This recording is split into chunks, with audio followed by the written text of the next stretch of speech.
আপনাদের যেই নেতাকর্মীরা আছে তারা ১১ মাসে কিন্তু ১ বছর বা ১২ মাস ১.৫ বছরের মধ্যে অনেক কিন্তু দুর্নাম করেছে কিন্তু। নির্বাচনের আগে কি সেই দুর্নাম হচ্ছে কাটিয়ে ওঠা সম্ভব কিনা কি মনে করছেন? আচ্ছা, মানে সেখানে জামাতের দুর্নাম যে ৫ই আগস্টের পরে যেতে জামাতেরও অনেক নেতার দুর্নাম আসছে, এনসিপিরও অনেক নেতা মানে অবশ্যই। সিগনিফিক ভাবে বহিষ্কার করছে। সেখানে বিএনপি বড় দল, সেখানে যেখানে অভিযোগ আসছে সেখানে প্রত্যেক তারেক রহমানের নির্দেশে প্রত্যেকটা জায়গা থেকে সবাইকে বহিষ্কার করা হয়েছে। আরেকটা বিষয় বলছেন আপনি ডাকসু নির্বাচন। জি। ইতিমধ্যে আপনি দেখেছেন ডাকসু নির্বাচনের যে অভিযোগগুলা একে একে কিন্তু সব বের হচ্ছে। আপনি দেখেন যে নির্বাচনের ডাকসুর আবিদ আমাদের যে বিপি প্রার্থী ছিল তার ভোটের হার এবং যে শিবির জামাতের যে যে বিপি হয়েছে, বিপি ঘোষণা করা হয়েছে তার ভোটের হার লং ডিস্টেন্স। লং হ্যাঁ, হ্যাঁ। হ্যাঁ, ভোটের মানে মানে ছাত্রদল যে জিততে হবে এমন কোনো কথা না। কিন্তু আপনি সমীক্ষায় বলে কিংবা ভোটের রেজাল্ট হয়তো ৫০০, ৭০০, ১০০০ ভোটের ডিস্টেন্স হতে পারে।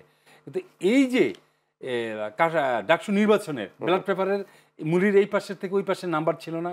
ব্যালট পেপার কোথায় ছাপানো হয়েছে ইতিমধ্যে আপনারা গণমাধ্যমে দেখতেছেন যে একে একে একে একে ইয়ে করা হয়েছে। আরেকটা বিষয় হচ্ছে ডাকসু নির্বাচনে বলছে যে ডাকসু নির্বাচনের কোনো খবর নেই, কোনো আলোচনা নেই, ঠাস করে তফসিলটা দিয়ে দিছে। আচ্ছা। কিন্তু বিসি সাহেব মানে মানে পরিকল্পিতভাবে জামাতকে কিংবা শিবিরকে ইন্টারনালভাবে গোপনে বইলে রাখছে, বইলে রেখা বিএনপিরে মানে একটা সারপ্রাইজ ভাবে একটা তারিখটা দিয়ে দিছে। আচ্ছা। অপ্রস্তুতলিভাবে ছাত্রদলকে ডাকসু নির্বাচনের তারিখটা দিছে, কিন্তু জামাত শিবিররা ইন্টারনালি ভাবে জানতো যে অমুক সময় নির্বাচনটা হবে। আচ্ছা। এটা একটা কৌশল।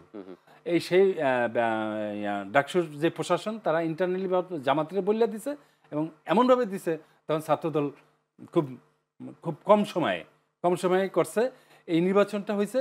আর সেই নির্বাচনটা ডাকসু নির্বাচনটা আপনার সময় দেখেন, সময় যত যাবে দেখবেন যে আরও এই যে মানে মানে নির্বাচনের যে চালাকিগুলা করছে, কিভাবে চালাকিগুলা করছে সেগুলো আপনি দেখেন ১৮০০ এই নির্বাচন আমি একটু যোগ করে দিতে চাচ্ছি যে এই ডাকসু নির্বাচনে যেরকম হচ্ছে বিএনপির ভরাডুবি বা বিএনপির প্রার্থী হেরেছে, তারা এখন আশা করছে যে সামনে তারা সরকার গঠন এবং দেশের তারা প্রচার করছে যে দেশের আগামী নির্বাচনও তারা এরকম হচ্ছে যে আসনগুলোতে জয়লাভ করবে।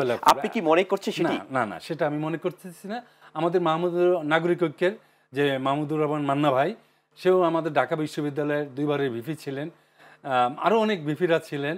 তো আসলে মানে এটার সাথে জাতীয় নির্বাচনের প্রেক্ষাপটটা আলাদা। আচ্ছা, আচ্ছা। সেখানে এটার কোনো ধরনের প্রভাব পড়বে না।